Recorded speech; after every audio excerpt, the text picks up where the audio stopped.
Hello everyone. Actors need multiple skills to survive. We all get trained to a point. The rest happens on the job. Getting that job is the catch-22. This is what brought me to thinking about my project and designing a professional commercial voiceover workshop. The type of work for a voice artist is varied. The areas that need voices are huge, and we spoke about those earlier. First of all, what we're going to start looking at today is what is a voice reel, what should go on it, what the industry wants and why, and then we're going to look at some voice reel examples, how to get one made, and the costs. We'll also look at kind of my experiences in the studio and the one-to-one recording sessions and my feelings from being behind the glass. Mic technique, which is essential, and of course we'll look at the business of voice agents, marketing, and some record keeping as well. But mostly what I'd like to do today is to get you to look at script interpretation, pitch, pace, energy, tone, and generally have some fun so you're not afraid of the microphone. They'll go from about $4,000 to $50,000 for a microphone, depending on the sound, because it can pick up different areas, different levels of room sizes, etc., etc. If you go into certain studios, will look like the Starship Enterprise. Some of them, if you go out to the Gillette corner at Sky TV, you're in a basement with a camera on you in a small, dark toilet, and they speak to you from on high, and you just read your script and go home with your money. But generally, you don't touch them. These, as well, are incredibly important. I tend to always have the lead over my right ear. You never wear earrings. If you're wearing sweaty kind of hair stuff, it's generally not a good idea because it eats into this. It doesn't make you popular. I always bring a set of a change of clothes as well. Something to do because some of these are over-conditioned rooms.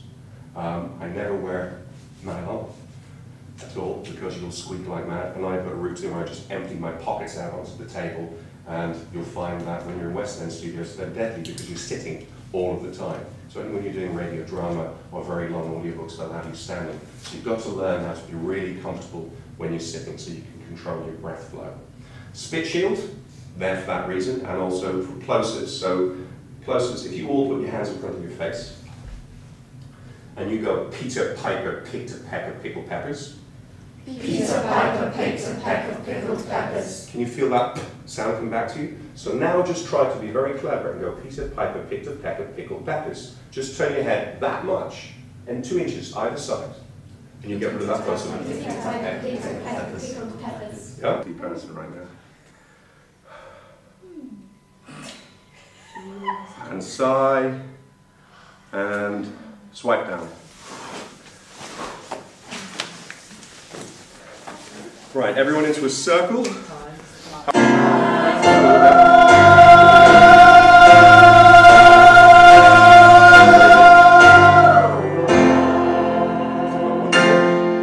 One more with this. Do we want Sister Susie or not? Was feeling very saucy.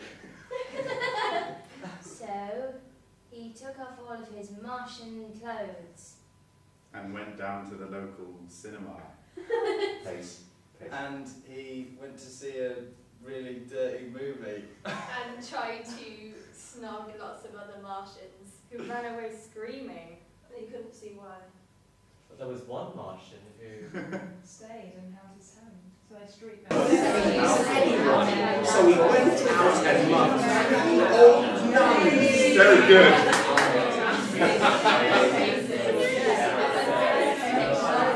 We're going to gargle with that. Are we ready?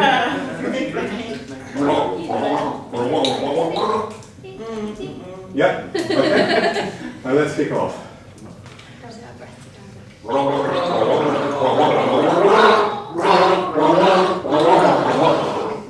Very good. No? Tell us a little bit about yourself, because I've talked enough. My name's Sarah Middleton. I was born in London in 1989. We moved to Derby 2 years later. My mother's from Lincoln and speaks in an East Midlands accent, and my father's from Nottingham and speaks in RP. I really enjoy accent work and have so far worked on RP, General American, Australian, Glaswegian, Manchester, French, Cockney and Dublin. These things can inform me as I will be doing, Cheerios ads, lots of, I can think of it, write out a whole list, and this is what we'll come back to. So, did anyone make notes? Did you make any notes? What did you get? Oh, I'd like bright, just like a bright sound. Bright sound. Young. Young, okay. 3, 2, 1. Homebase are hammering prices on power tools and garden furniture, or when you buy this bath basin and toilet together, they are down to just half price and an extra 10% off till Tuesday. Homebase, make a house a home. Right, 9.7. Well, you can hear it was getting believable, but it was just you being a friggin' greyhound. Supersonic. Supersonic. So let's back off the pedal just a tad. Let's see what happens. 3, 2, 1. Homebase are hammering prices on power tools and garden furniture, or when you buy this bath basin and toilet together, they are down to just half price and an extra 10% off till Tuesday. Homebase, make a house a home. Way, 9.7. Could start to hear it as well. You'd hear a little bit of breath run out, but you'd start marking your script and do that a little bit at home. Right, Carl, lovely. Here we go. 3, 2, 1. Homebase are hammering prices on power tools and garden furniture, or when you buy this bath basin and toilet together, they are down just a half price and an extra 10% off till Tuesday. Homebase, make a house a home. Oh, 9. Now, can we hear that as well? So, just feeling natural, just talking. Let's try that once more and see if you can get a little bit more time, because you've got half a second. It's a lot. That client wants his half a second. He's paid £450 for the studio engineer for that 1 hour, about £2 grand on the campaign, whatever it is on the cost of the ad, buying the music time and everything else, about 50 grand's worth. You're the icing on the cake. You're coming in just to really make this happen. Yeah? So you get the picture of how all this works. You just come in, you do it, you go home. But you're learning how to be really natural. 3, no pressure then. 3, 2, 1. Homebase are hammering prices on power tools and garden furniture, or when you buy this bath basin and toilet together, they are down to just half price and an extra 10% off till Tuesday. Homebase, make a house a home. Even faster. No, yeah.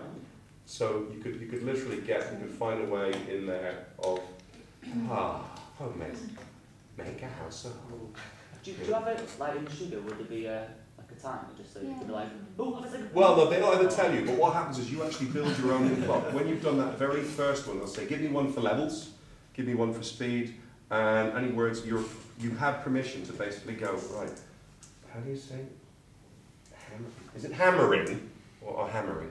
You know, well, you might have a word that you're kind of fluffing a little bit, so you'll get their interpretation of it. They might have, how do you say euro or euros? And you put the onus on them. Never make the decision that you know how it's pronounced. They'll have to call someone or do what they have to do. You'll sit there quite patiently and just keep reading it, try smile levels and do different things.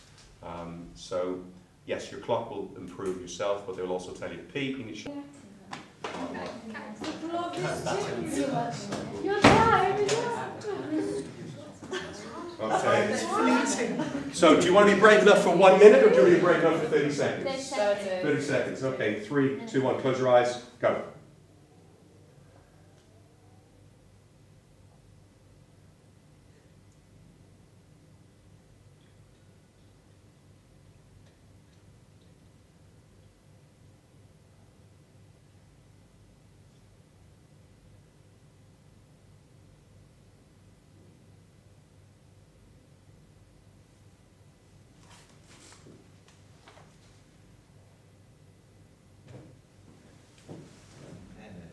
Okay, last one standing, 30 seconds.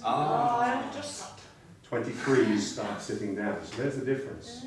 So it's a little game you start playing, tune your head. So that was the last one in there. It's quite funny. 23, 25, 26, 27, and then the rest of these went in at about 28, or something, whatever it was.